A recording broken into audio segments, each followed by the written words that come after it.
Attends, reste bien jusqu'à la fin de la vidéo et n'oublie pas de liker et de partager la vidéo. D'où vient le mot Bible? La vidéo est juste en bas, vous cliquez, vous avez le lien avec une vidéo détaillée sur l'origine du mot Bible. La deuxième question qu'on peut se poser, c'est est-ce que le mot Bible est dans la Bible? La Bible de Jérusalem, la Sainte Bible Louis II.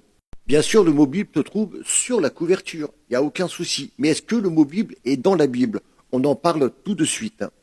Dans le Nouveau Testament, si vous pensez que le premier livre à avoir été écrit, c'est les Évangiles selon saint Matthieu et que le dernier, c'est l'Apocalypse, eh bien, vous vous trompez, je vous montre tout de suite.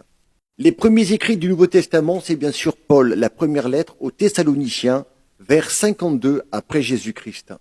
Et les derniers écrits, c'est la première épître de Pierre, 125-130 après Jésus-Christ. Rentrons maintenant dans le vif du sujet.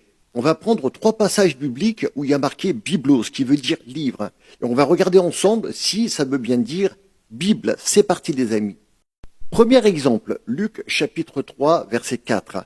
Selon ce qui est écrit dans le livre, donc Biblos, des paroles d'Isaïe, le prophète, c'est la voix de celui qui crie dans le désert, préparez le chemin du Seigneur, aplanissez ses sentiers. Je vous rappelle que les évangiles selon saint Luc ont été écrits entre 80 et 90 après Jésus-Christ.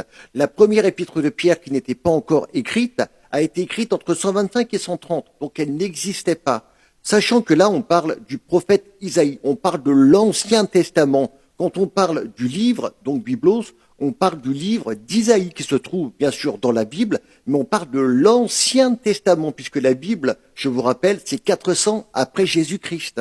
Avant cela, il y avait des écrits, certes, mais il n'y avait pas de Bible, on est bien d'accord. Deuxième exemple, Actes des Apôtres, chapitre 1, verset 20. Je vous rappelle que Actes des Apôtres a été écrit entre 80 et 90 après Jésus-Christ. Et qu'est-ce qu'on peut y lire? Or, il est écrit dans le livre, donc Biblos, des psaumes. On parle de l'Ancien Testament, oui, les livres des psaumes. On ne parle pas de la Bible, on parle des psaumes de l'Ancien Testament.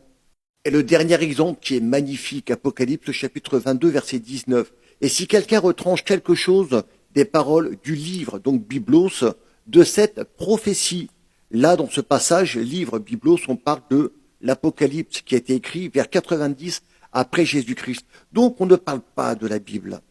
Et pour ceux qui seront encore sceptiques, eh bien, regardez bien ce qui va suivre. Et dans ce passage de Matthieu chapitre 1, verset 1, on parle de généalogie. J'invente rien, c'est marqué. Généalogie. Donc, croire que le mot Bible est dans la Bible, c'est une hérésie. Voilà. J'espère que cette vidéo vous aura plu. N'hésitez pas à partager, à liker. Et si vous avez des questions, n'hésitez pas à me les poser. Si j'ai les réponses, je pourrai vous répondre. Que Dieu vous bénisse.